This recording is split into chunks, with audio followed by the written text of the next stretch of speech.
Greg here from Galactic Gaming News. I recently went back to a childhood favorite of mine, Donkey Kong Country, and decided to look into what Donkey Kong Country metagaming is. And so I thought I'd share the experience since I found it interesting. Anyway, here you go. I've heard more and more people over the years say that Donkey Kong Country is a rhythmic game.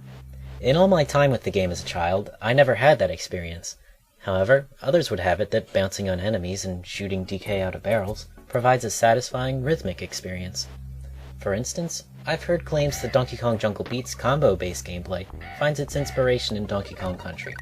And I've also heard that one of the primary concerns of Donkey Kong Country Returns is to revive a sense of speedy, bouncy gameplay found in the original DKC. I'd argue that the game is inconsistent in its intentions to provide a sense of rhythm. However, if you're looking for an example of a stage that does show off Donkey Kong Country's idea of rhythm, there's no better place to look than Snow Barrel Blast. In particular, I'd like to look at the second half. Rhythm in DKC is a matter of three things. 1. Hitting the most enemies, and 2. Earning the most lives, and 3. The shortest period of time.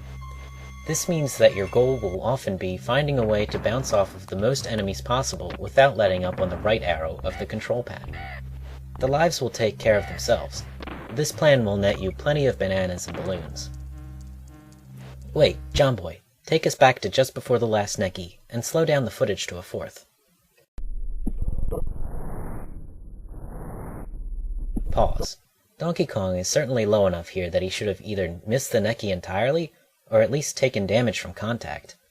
One of the most important things about Donkey Kong Country is that its core engine is very lenient. The game will by far give you the benefit of the doubt when it comes to bouncing off of enemies. John Boy, take us back to the first barrel after the Rambi token, and slow it down again.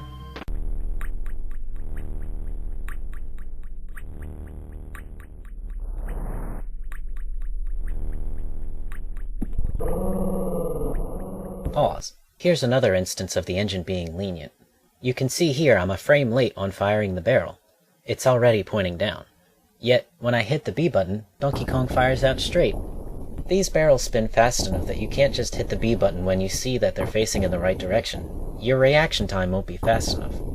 On the other hand, even though it is a matter of learning the timing, at least the timing doesn't require perfection. The engine is lenient, and that's pretty helpful in maintaining momentum. It means you won't need perfection in pulling off every move. However, maintaining a sense of rhythm in each stage does demand memorization of each moment. It's rare that you'll encounter a stage that follows a pattern. Instead, you'll just need to learn a bunch of discrete moments. It's a matter of level design. Take the flock of Neckys near the start, for instance. In order to jump on the first one and start off the chain of bounces, you'll have to tap the jump button. If you hold it down, you'll miss the first Necky in the flock, but you can still catch the rest. So in that case, the level design is lenient. However, if you tap the B button to start the chain, you can't leave it unpressed or else you won't hit anything else. Most of the time anyway. So you have to tap the B button at first, but then hold it after you bounce off the first Necky. In order to be safe, the most practical option here is straight memorization, since it's lenient in some cases, but not in others. In addition, the barrel sequence requires memorization because it's nearly random. So, the timing on shooting yourself out of each barrel depends on how far you need that barrel to turn. For instance, if you need to wait for the barrel to turn 90 degrees, you'll press the B button sooner than if you had needed it to turn 180 degrees. Simple enough, right?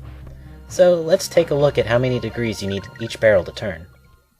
90, 135, 90, 180, 180, 135, 180, 180, 180, 540, 540, 540, 180, 90, 135, 135, 90, 180.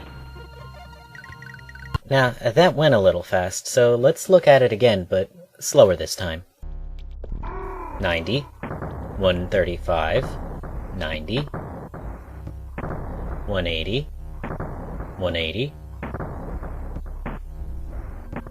135, 180, 180, 180, 540, 540, 540,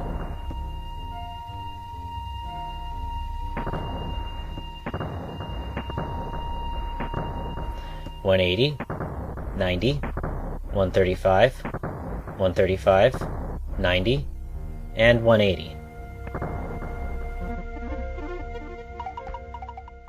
Now there are patterns at work here. However, within this sequence of barrels alone, there are 3 entirely different sets of patterns. It seems impossible to do this segment properly without memorizing each individual barrel. In one sense, this can be really gratifying. It's a challenge to learn the rhythm to each level.